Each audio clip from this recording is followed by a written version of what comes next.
কখনো কখনো প্রয়োজন হয় আমাদের যে ফেসবুক অ্যাকাউন্ট সেটা কিছুদিনের জন্য ডিঅ্যাক্টিভেট করে রাখার কিংবা প্রয়োজনে ডিলিট করে দেওয়ার। কিন্তু আগে যে সিস্টেম ছিল খুব ইজিভাবে ব্যাপারটা করা গেলেও বর্তমানে কিন্তু একটু সিস্টেমটা পাল্টেছে, যার জন্য একটু জটিল আকার ধারণ করেছে।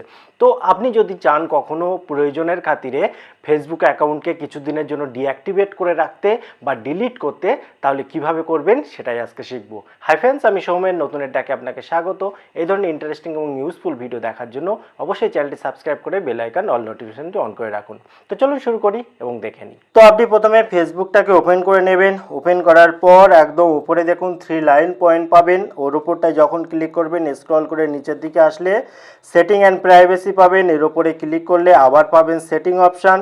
এই সেটিং অপশানে যখন আপনি ক্লিক করবেন দেখুন ইন্টারফেস কিছুটা চেঞ্জ হতো। তো এইখানে দেখুন প্রথম অপশানে রয়েছে পার্সোনাল অ্যান্ড অ্যাকাউন্ট ইনফরমেশান। আগে অন্য জায়গায় অপশানটা পাওয়া যেত, কিন্তু এখন এর ভেতরেই আর ইনক্লুড করে দেওয়া হচ্ছে। তো এই পার্সোনাল অ্যান্ড অ্যাকাউন্ট ইনফরমেশান এর উপরটায় যখন ক্লিক করব এখানে দেখুন শেষ অপশান রয়েছে অ্যাকাউন্ট অনারশিপ অ্যান্ড কন্ট্রোল। এর ওপরটায় যখন আমরা ক্লিক করব এখানে অপশানগুলো পেয়ে যাব এবং এখান থেকেই আমরা পেয়ে যাব ডিঅ্যাক্টিভেশন অ্যান্ড ডিলেশন।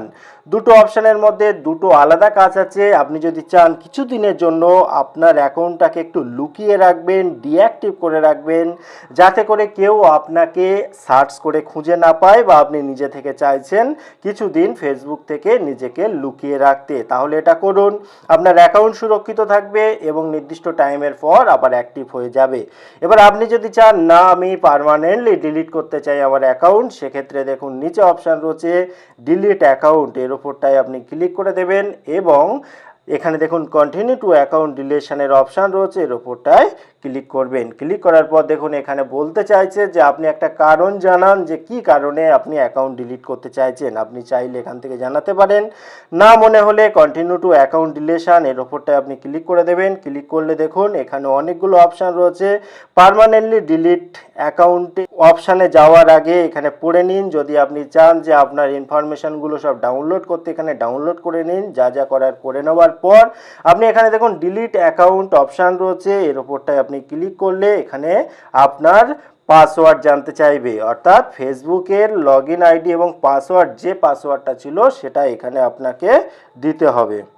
এবার পাসওয়ার্ড দেওয়া কমপ্লিট হয়ে গেলে আপনি কন্টিনিউতে ক্লিক করবেন। কন্টিনিউতে ক্লিক করলে দেখুন এখানে লাস্ট ওয়ার্নিং আপনাকে দেবে যে আপনি এখনও ঠিক করুন যে অ্যাকাউন্ট ডিলিট করবেন কি না। এবং আপনি যদি অ্যাকাউন্ট ডিলিট করেও থাকেন আপনাকে বলছে যে 30 ডেজ পর্যন্ত আপনাকে অ্যাকাউন্টটা ডিলিশন হয়ে যাবে, অর্থাৎ কেউ আপনাকে সার্চ করলে খুঁজে পাবে না, কিন্তু পার্মানেন্টলি ডিলিট কিন্তু করবে না।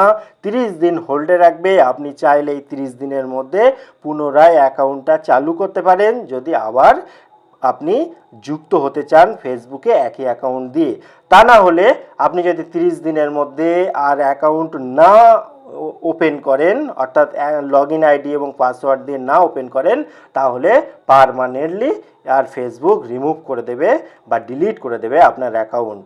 তো আমি আর এখানে ডিলিট অ্যাকাউন্ট করছি না, তাহলে আমার অ্যাকাউন্টটাই চলে যাবে। তো এই হলো প্রসেস। ভিডিওটি কেমন লাগলো অবশ্যই কমেন্ট করে জানাবেন। আবার দেখা হয় পরবর্তী ভিডিওতে। ততক্ষণ ভালো থাকুন, সুস্থ থাকুন। Bye bye.